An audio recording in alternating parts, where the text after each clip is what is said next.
মহাভারত ৭। বরাহ পিতৃপূজার ব্যবস্থা প্রতিষ্ঠা করেন ৪। বৈশম্পায়ন বলেন, ব্রহ্মার পুত্র নারদ সময় এলে দিব্য সেবা করেছিলেন এবং পরে পিতৃপূজার কাজ করেছিলেন। তখন ধর্মের জ্যেষ্ঠ পুত্র নারদ তাকে জিজ্ঞাসা করেন, হে জ্ঞানীদের মধ্যে শ্রেষ্ঠ, তুমি দিব্য সেবায় এবং দরিদ্র ও দুঃখীদের সেবায় কার উপাসনা করো? হে জ্ঞানীদের মধ্যে শ্রেষ্ঠ, সময় এলে আমাদের বলো তুমি কি সেবা করছো?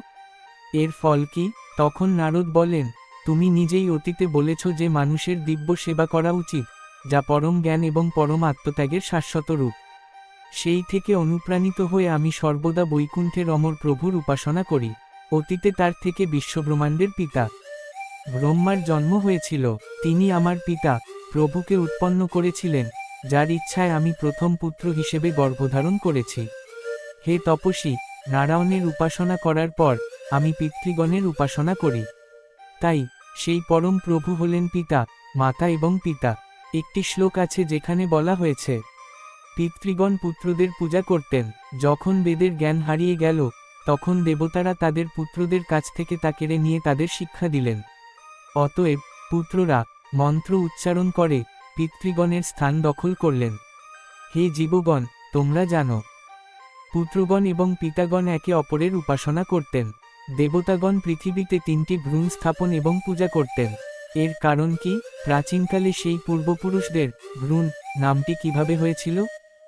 নরনারায়ণ বলেন, যখন সমুদ্র দ্বারা বেষ্টিত এই পৃথিবী ধ্বংস হতে যাচ্ছিল, তখন গোবিন্দ একটি শুয়োরের রূপ ধারণ করে দ্রুততা তুলে নিয়েছিলেন। সেই পরমেশ্বর পৃথিবীকে তার যথাযথ স্থানে স্থাপন করে জল ও কাদা দিয়ে তার দেহ ঢেকে দিয়েছিলেন এবং পার্থিব কল্যাণমূলক কর্মকাণ্ডে নিযুক্ত হয়েছিলেন।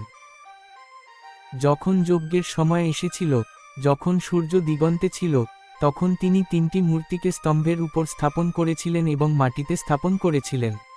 তাদের মধ্যে নিজেকে প্রকাশ করে তিনি পিতার কার্য সম্পাদন করেছিলেন। সেই ভগবান নিজেই ওই ৩টি মূর্তি গর্ভে ধারণ করেছিলেন। তার দেহের তাপে উৎপন্ন চর্বিযুক্ত তিল থেকে প্রভাবিত না হয়ে তিনি নিজের দিকে মুখ ফিরিয়ে সেই মূর্তিগুলোর পূজা করেছিলেন। পরে ধর্ম প্রতিষ্ঠার জন্য শ্রীহরি বললেন, ভগবান বৃষক্তি বললেন, আমি বিশ্ব পবিত্র পিতৃত্ব সৃষ্টি করার সিদ্ধান্ত নিয়েছিলাম। পিতৃত্বের পথ সম্পর্কে চিন্তা করতে করতে এই ৩টি মূর্তি আমার হাত থেকে দক্ষিণে পৃথিবীতে পড়ে গেল। অতএব এগুলি হল পিতৃগণ। এই ৩টি নিরাকার মূর্তি হল দেহের রূপ। এগুলিকে জগতের শাশ্বত পিতৃগণ বলা উচিত। এখানে পিতা, মহান পিতা এবং এই ৩টি মূর্তির মহান পিতাকে আমি বলা উচিত। আমার চেয়ে বড় আর কেউ নেই। আর কে আমার উপাসনা করতে পারে? আমার পিতাকে? আমি পিতা, পিতাদের পিতা। আমিই কারণ। দেবতাদের দেবতা বৃষক্তি বললেন। বরাহ পাহাড়ে দান করেছিলেন, তার উপাসনা করেছিলেন এবং সেখানেই অবস্থান করেছিলেন। হে ব্রাহ্মণ, এটাই ভগবানের আদেশ। সেই বৃষক্তির বাক্য অনুসারে তার পূজা করা হয়। পিতা, দেবতা, গুরু, অতিথি, গরু, দ্বিমুখী। যারা কর্ম ও বাক্য দ্বারা পৃথিবীকে উপাসনা করেন, তারা স্বয়ং বিষ্ণুর উপাসনা করেন। সেই প্রভু সকল জীবের দেহে বিরাজমান। সুখ ও দুঃখের অধিপতি শ্রীহরি সকল জীবের জন্য একই। শ্রুতিরা ঘোষণা করেন যে নারায়ণ হলেন মহান, মহান, সর্বব্যাপী আত্মা। নারায়ণের মহাকাব্যের সমাপ্তি ৫। বৈশম্পায়ন বললেন, হে জন্মেজয়ন, নারদের এই কথা শুনে নারদ নির্জনে ভগবানের প্রতি অত্যন্ত নিবেদিতপ্রাণ হয়ে পড়েন। ১০০০ বছর নারদের আশ্রমে থাকার পর এবং ভগবানের কাহিনী শোনার পর তিনি অমর হরিকে দেখতে পান এবং শীঘ্রই সেই পর্বতে যান যেখানে তার আশ্রম ছিল। একই আশ্রমে নারদ কঠোর তপস্যা করছিলেন। অসীম শক্তির অধিকারী আপনার পাণ্ডব বংশের ২ পুত্র আছেন। হে রাজা, যারা অমর বিষ্ণুর প্রতি শত্রুতা পোষণ করেন, তারা প্রথম থেকেই এই কাহিনী শুনে পবিত্র হয়ে উঠেছেন, না কোন জগতে, না এই জগতে। তাদের পূর্বপুরুষরা নিশ্চয়ই বহু বছর ধরে নরকে নিমজ্জিত ছিলেন। হে শ্রেষ্ঠতম, বিষ্ণুকে আত্মা হিসেবে বিবেচনা করা উচিত, এটাই সত্য। আমাদের গুরু কান্থবতীর পুত্র আমাকে এই অমর মহান আত্মা সম্পর্কে বলেছিলেন। আমি তার কাছ থেকে এটি শিখেছি, আমি আপনাকে এটি বলেছি। নারদ জগন্নাথের প্রভু নারায়ণের কাছ থেকে এই গোপন ধর্ম পেয়েছিলেন। তাই হরিগীতা ভগবদ্গীতা তে এই মহান ধর্ম সমসাময়িকভাবে আপনাকে বলা হয়েছে। কৃষ্ণপায়ন ব্যাসকে নারায়ণ বলে জানুন। হে পুরুষাবক্র, মহাভারতের রচয়িতা আর কে? সেই ভগবান ছাড়া আর কে বিভিন্ন ধর্মের কথা বলেছিলেন? আপনার পরিকল্পনা অনুসারে মহাযজ্ঞ করা উচিত। আপনি অশ্বমেধ যজ্ঞের পরিকল্পনা করেছিলেন এবং ধর্মের জন্য প্রার্থনা করেছিলেন।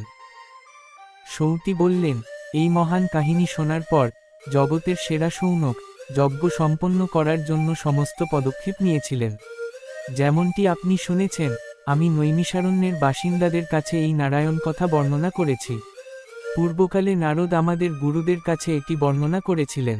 সেই সময় ঋষি, পাণ্ডব, কৃষ্ণ এবং ভীম এটি শুনছিলেন। তিনি হলেন পরম গুরু, মানুষের প্রভু, জগতের প্রভু, যিনি বিস্তৃত আসনে অধিষ্ঠিত, বৈদিক জ্ঞানের ভাণ্ডার, সন্ন্যাসীদের নিয়মের ভাণ্ডার, উভয়ের জন্য পরম কল্যাণের রক্ষক, দেবতাদের শুভাকাঙ্ক্ষী, সেই হরিকে তোমার শাসক করো।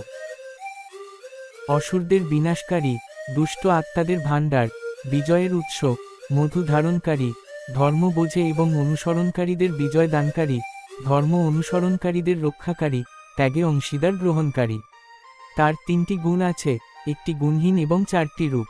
তিনি এই সকলের ফল লাভ করেন। তিনি চিরন্তন, সাহসে কখনো বিচলিত হন না এবং জ্ঞানীকে আত্মজ্ঞান থেকে উৎপন্ন সেরা বিজয় দান করেন।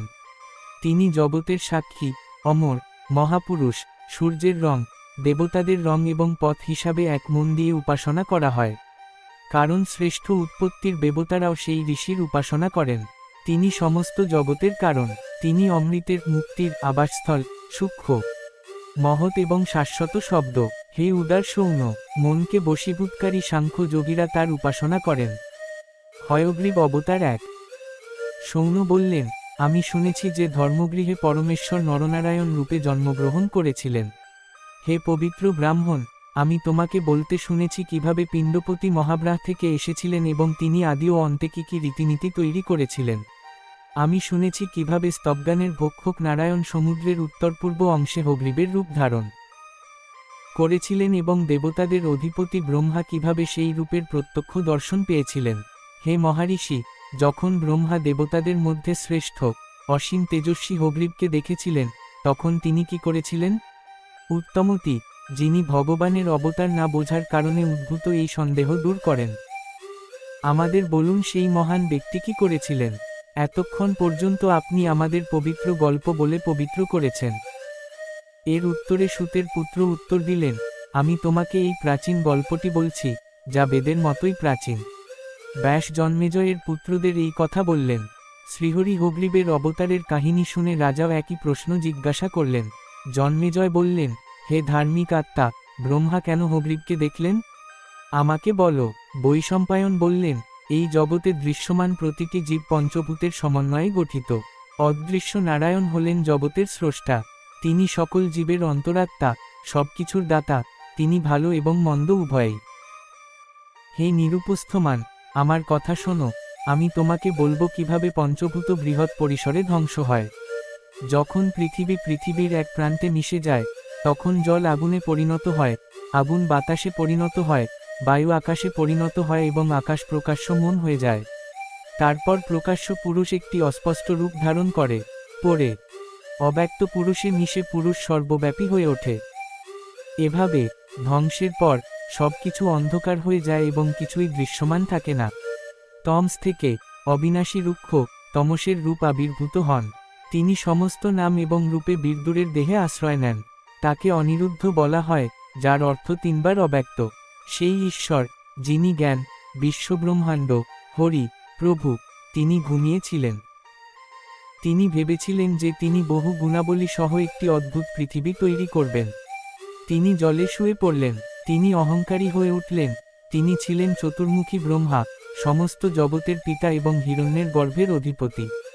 তিনি পদ্মের মধ্যে অদৃশ্য, পদ্মের মতো চোখ নিয়ে শাশ্বত আবির্ভূত হলেন এবং সহস্র পাপড়ি বিশিষ্ট পদ্মের উপর বসেছিলেন। সেই ঈশ্বর বিস্ময়কর ভেজে পৃথিবীকে বিশৃঙ্খলা ছাড়াই দেখেছিলেন। সেই প্রকৃত দেবতা জীব সৃষ্টিতে নিযুক্ত ছিলেন। সূর্যের রশ্মির মতো জ্বলজ্বল করা পদ্মপত্রে নারায়ণের মতো 2টি জলের ফোঁটা রূপার গুণাবলীর প্রতিনিধিত্ব করে। ছিল। অমর অচ্যুত তাদের দেখেছিলেন। তাদের মধ্যে একটি থেকে মধুর মতো জলজল করে তিনি তামসিক মধু দৈত্য হয়েছিলেন, যাকে মধু বলা হয়। অন্যটি থেকে তিনি রাজস দৈত্য হয়েছিলেন, যাকে কৈদব বলা হয়। মধু কৈদব বদম 2। কমলের কাণ্ড থেকে দৌড়ে আসা মধু কৈদব হাতে একটি লাঠি নিয়ে অসীম তেজস্বী ব্রহ্মাকে দেখতে পেলেন, যিনি 4টি বেদকে সুন্দর রূপে সৃষ্টি করেছিলেন। দৈত্য রাক্ষসরা বেদ দেখতে পেয়ে ছিনিয়ে নিয়ে গেলেন। তারপর মহান রাক্ষসরা চিরন্তন বেদ নিয়ে দ্রুত উত্তর পূর্ব সমুদ্রে ডুব দিয়ে পাতালে প্রবেশ করলেন। পরে যখন বেদ অপহৃত হয়েছিল, তখন বেদ হারিয়ে ফেলা ব্রহ্মা অত্যন্ত দুঃখের সাথে ঈশ্বরের সাথে কথা বললেন, বেদ আমার আসল চোখ, বেদ আমার পরম শক্তি, বেদ আমার প্রধান আশ্রয়, বেদ আমার কাছে পরম রুক্ষ। রাক্ষসরা এখান থেকে আমার বেদকে জোর করে অপহরণ করেছে। বেদ ছাড়া সমস্ত জগৎ আমার কাছে অন্ধকারের মতো। বেদ ছাড়া আমি কিভাবে জগতের সেরা সৃষ্টি করতে পারি? বেদ থেকে বিচ্ছিন্ন হয়ে আমি গভীরভাবে দুঃখিত। আমার এই হৃদয়, যা শোক ও দুঃখে ভরা, বেদের অভাবের জন্য কষ্ট পাচ্ছে। আজ এই দুঃখের সমুদ্র থেকে আমাকে কে রক্ষা করবে? যদি আমি ওই বেদগুলিকে প্রিয় মনে করি, তাহলে কে আমার কাছে এনে দেবে? হে ভাগ্যবান! ব্রহ্মা যখন এই কথা বলছিলেন, তখন তার মনে জ্ঞানের উদয় হল এবং তিনি গেয়ে উঠলেন, হে জ্ঞানীদের রাজা হরি। ব্রহ্মা বললেন, হে বেদের হৃদয়, তোমাকে নমস্কার। হে আমার পূর্বপুরুষ, তোমাকে নমস্কার। হে জগতের প্রথম, সকল জগতের শ্রেষ্ঠ, হে প্রভু, সাংখ্য যোগের ধন, তোমাকে আমি প্রণাম করি। হে দৃশ্যমান ও অদৃশ্য জগতের স্রষ্টা, হে অকল্পনীয় প্রাচুর্যের পথ প্রদর্শনকারী, হে বিশ্বজগতের রক্ষক, হে সকল প্রাণীর বিবেক, হে অজাত সকল জগতের আশ্রয়স্থল, হে স্বজন্ম, তোমার কৃপায় আমি জন্মগ্রহণ করেছি। তোমার থেকেই আমার মানসিক জন্ম হয়েছে, যা 2টি সম্মানের যজ্ঞ। তোমারই চোখ থেকেই আমার দ্বিতীয়, প্রাচীন জন্ম হয়েছে। তোমারই কৃপায় আমার তৃতীয়, মৌখিক জন্ম হয়েছে। তোমারই থেকেই আমার চতুর্থ, শ্রবণ জন্ম হয়েছে। হে বিভু, হে অচ্যুতরাজ, তোমার নাসিকা থেকে আমার আরেকটি জন্ম হয়েছে। তোমারই থেকেই আমার ষষ্ঠ, ডিম্বাকার জন্মও হয়েছে। হে প্রভু, এখন সপ্তম পদ্মের জন্ম হচ্ছে। এইভাবে সমগ্র সৃষ্টিতে আমি, যিনি 3 গুণের বাইরে, আপনার পুত্র বলা হয়। হে পুণ্ডরীকক্ষণ, আমি আদি গুণের দ্বারা কল্পিত। আপনিই প্রভু, স্বয়ং আত্মা, পরমাত্মা। তুমি আমাকে বেদের চক্ষুরূপে সৃষ্টি করেছ। আমি বেদের চক্ষুরূপে চিরকাল সৃষ্টি হয়েছি। আমার সেই চক্ষু, বেদ, চুরি হয়ে গেছে, আমি অন্ধ হয়েছি। তুমি জ্ঞানপ্রাপ্ত হয়েছ। আমি তোমার খুব প্রিয়, তুমি আমার খুব প্রিয়। আমাকে আমার চক্ষু দাও। মধুকৈতপন বধ 3। বৈশম্পায়ন গল্পটি চালিয়ে যান। এইভাবে ব্রহ্মার প্রশংসা পেয়ে সর্বব্যাপী ভগবান ঘুম থেকে জেগে উঠলেন এবং বেদের কাজে নিযুক্ত হলেন। তিনি ধন ও যোগে পূর্ণ আরেকটি দেহ ধারণ করলেন। তিনি বিশুদ্ধ বেদের কর্তা হলেন। তার দেহ চাঁদের মতো উজ্জ্বল এবং তার নাক ছিল সুন্দর। তারা এবং নক্ষত্রপুঞ্জ সহ আকাশ তার মাথা হয়ে উঠল। তার চুল সূর্যের রশ্মির মতো লম্বা ছিল। তার কান ছিল আকাশ ও পাতাল। তার কপাল ছিল রাক্ষসদের বহনকারী পৃথিবী। গঙ্গা ও সরস্বতী ছিলেন তার কান। 2টি সমুদ্র ছিল তার ভ্রু। চন্দ্র ও সূর্য ছিল তার চোখ। মালা ছিল তার নাসারন্ধ্র ও তার অলঙ্কার, এবং বিদ্যুৎ ছিল তার জিহ্বা। হে রাজা, সোমের মতো পিতৃগণ ছিলেন তার দাঁত। গোলক ও ব্রহ্মলোক ছিলেন সেই মহান আত্মার ঠোঁট। হে রাজা, তার ঘাড় ছিল রাত, গুণাবলীর অতীত রাত। এইভাবে বিভিন্ন লোমশ মাথা এবং সর্বজ্ঞ মূর্তি দ্বারা বেষ্টিত সেই ভগবান সেখানে অভ্যন্তরীণ খাদ্য গ্রহণ করে দেবতাদের প্রাসাদে প্রবেশ করলেন। দেবতাদের প্রাসাদে প্রবেশ করে এবং উচ্চ সভায় পারদর্শী হয়ে তিনি নির্দেশ অনুসারে এক কণ্ঠে উদ্ধৃতা গাইলেন। সেই কণ্ঠ মরুভূমির কণ্ঠস্বর এবং সমস্ত জীবের গুণাবলীর সাথে মিলিত হয়ে একটি মহান মধুর ও পবিত্র ধ্বনিতে পরিণত হল। তারপর সময়ের দ্বারা আবদ্ধ হয়ে 2টি দানব বেদকে রসতালে স্থাপন করে শব্দের দিকে ছুটে গেল। ইতিমধ্যে হয়শিরোধর পাতাল থেকে সমস্ত বেদ নিয়ে ব্রহ্মার কাছে ফিরিয়ে দেন, যার ফলে তার রূপ ফিরে পান। সেই হয়শিরোধর সেগুলিকে উত্তর পূর্ব সমুদ্রে স্থাপন করেন, যা বেদের মন্দিরে পরিণত হয়। তারপর মধুকৈকপাদ দ্রুত বেদ রাখা স্থানে পৌঁছে গেলেন। বেদ খালি রাখা স্থানটি খুঁজে পেয়ে তিনি দ্রুত জলাধার থেকে উঠে এলেন। যখন তিনি তাকালেন, তখন তিনি একই ব্যক্তিত্বকে দেখতে পেলেন। তিনি তখন অখণ্ড অবস্থায় ছিলেন, সাদা চাঁদের মতো জ্বলজ্বল করছিলেন।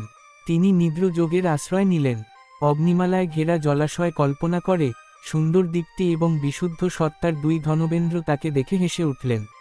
রাজার গুণাবলী দেখে অবাক হয়ে তারা দুজনেই বললেন, দেখুন, এই সাদা চামড়ার ব্যক্তি এখানে ঘুমাচ্ছে। সে নিশ্চয়ই জলাশয় থেকে বেদ চুরি করেছে। এই কে, সে সাপের মতো ঘুমাচ্ছে কেন? তারা হরিকে সতর্ক করে দিলেন। যুদ্ধের জন্য এসেছে জেনে পরমাত্মা যুদ্ধের জন্য প্রস্তুত হলেন। এরপর তার এবং নারায়ণের মধ্যে যুদ্ধ শুরু হল। ব্রহ্মাকে সন্তুষ্ট করার জন্য মধুসূদন সেই রূপালী মধুকৈপাদ্যের হত্যা করলেন। এইভাবে পরমাত্মা তাদের হত্যা করলেন এবং বেদ এনে ব্রহ্মাকে দুঃখ থেকে মুক্তি দিলেন। এরপর শ্রীহরির কৃপায় ব্রহ্মা বেদ লাভ করেন এবং সমস্ত জগৎ সৃষ্টি করেন, যা জীবের আবাসস্থল। জগৎ সৃষ্টির জন্য প্রয়োজনীয় জ্ঞান অর্জন করে ব্রহ্মা যেখান থেকে এসেছিলেন সেই স্থানে ফিরে আসেন। ওই দুই নিষ্ঠুর রাক্ষসকে হয়গ্রীব রূপে অলঙ্কৃত করে। পরম ভাগ্যবান হরি ধর্ম প্রচারের জন্য আবার একই দেহ ধারণ করেন।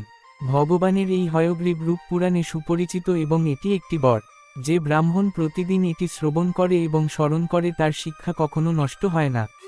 হয়গ্রীব রূপে ভগবানের উপাসনা করে ঋষি পাঞ্চাল প্রাচীন বেদগুলির যথাযথ অধ্যয়ন অর্জন করেন।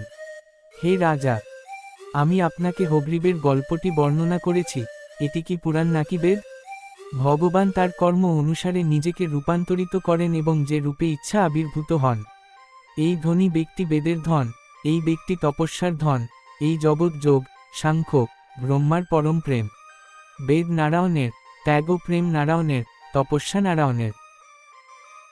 কঠিন পথ নারায়ণের, সত্য নারায়ণের, কর্ম নারায়ণের, পুনরাবৃত্তি ছাড়াই পথ প্রদানকারী সমাপ্তির পথ নারায়ণের, বাঁকা পথ নারায়ণের, পৃথিবীর সুগন্ধ নারায়ণের, মুখের স্বাদ নারায়ণের, অগ্নিতে রূপ নারায়ণের, বায়ুতে স্পর্শ নারায়ণের, আকাশের স্পর্শ নারায়ণের মতো তিনটি অবিনাশী গুণ, সময় এবং তারা সবই নারায়ণ। দেবতারা খ্যাতি, শ্রীলক্ষী, সাংখ্য, যোগ সবই নারায়ণের মতো। পুরুষ, ভিত্তি, প্রকৃতি, কর্ম, দেবত্ব সবই নারায়ণের রূপ। দেহ, ঈশ্বর, বিভিন্ন উপায়, প্রধান কার্য, পঞ্চম দেবত্ব, এই পাঁচটি কর্মের কারণ, এই সকলের জন্য হরির প্রতি ভক্তি। যারা পূর্ণ একাগ্রতার সাথে দর্শন জানতে চান, তাদের লক্ষ্য হলেন হরি। মহান যোগী ভগবান নারায়ণ। নারায়ণ হলেন ব্রহ্মা, জগৎ, মহাপ্রভু এবং সঙ্গীদের পথ। কেশব আত্ম উপলব্ধিকারী মানুষের মন জানেন, কিন্তু তিনি নিজের মনকে জানেন না। সমস্ত জগতে দিব্যকর্মের কর্তা, দাতা, মহান তপস্বী, সকলের আশ্রয়স্থল হলেন বিষ্ণু। কারণ তিনি সকল প্রাণীর মধ্যে বাস করেন। তিনি হলেন বাসুদেব, তিনি হলেন চিরন্তন পরম সত্তা, তিনি হলেন মহান নির্গুণ। তিনি যেমন ঋতুতে তার গুণাবলী অর্জন করেন, তেমনি তিনি যখন ইচ্ছা গুণাবলীর মিশ্রণ অর্জন করেন। এই মহান আত্মার পথ কেউ জানতে পারে না, কেউ তার পথ দেখতে পারে না। বহু পুরস্কারে সম্মানিত এই ব্যক্তিকে জ্ঞানী ঋষিরা খুঁজে পেয়েছিলেন, যারা তার প্রশংসা করেছিলেন। মহাভারত আট অব্যাহত রয়েছে।